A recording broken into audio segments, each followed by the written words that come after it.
नमस्ते, प्रणाम, जय श्री राम। आप सभी को बताना चाहता हूं कि बिहार में सबसे बड़े चर्चित स्टार आप लोग जानते ही हैं, पावर स्टार पवन सिंह।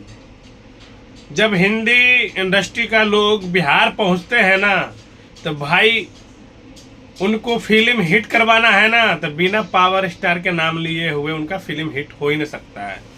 क्योंकि बिहार में एक औड़ा है पावर स्टार पवन सिंह का।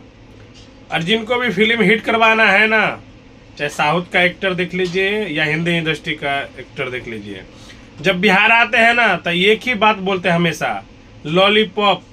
क्योंकि उनको पता है मुझे हिट मेरा मूवी होगा तो एक ही स्टार है जो बिहार का सबसे बड़ा सुपरस्टार पावर स्टार माना जाता है, वो है पवन सिंह। तो उनका नाम लिए हुए किसी का मूवी हिट नहीं हो सकता है। अभी आप लोग देखे होंगे, अभी और एक हिंदी का स्टार आए, इससे पहले साउथ का भी आए, तो उनके जबान से एक ही बात निकलता है, लॉलीपॉप। क्योंकि उनको पता है लॉलीपॉप जहां नाम लेंगे वहाँ पावर स्टार। और पावर स्टार का फैन फॉलोइंग पूरा बिहार, यूपी, झारखंड में है। तो इसलिए उनको पता है कि भाई बिहार में आना है तो पावर स्टार का बिना नाम लिए हुए मेरा फिल्म हिट नहीं हो सकता है। तो इसलिए पावर स्टार का नाम लिया जाता है। तो आप लोग समझ सकते हैं कि पावर स्टार का औड़ा क्या है।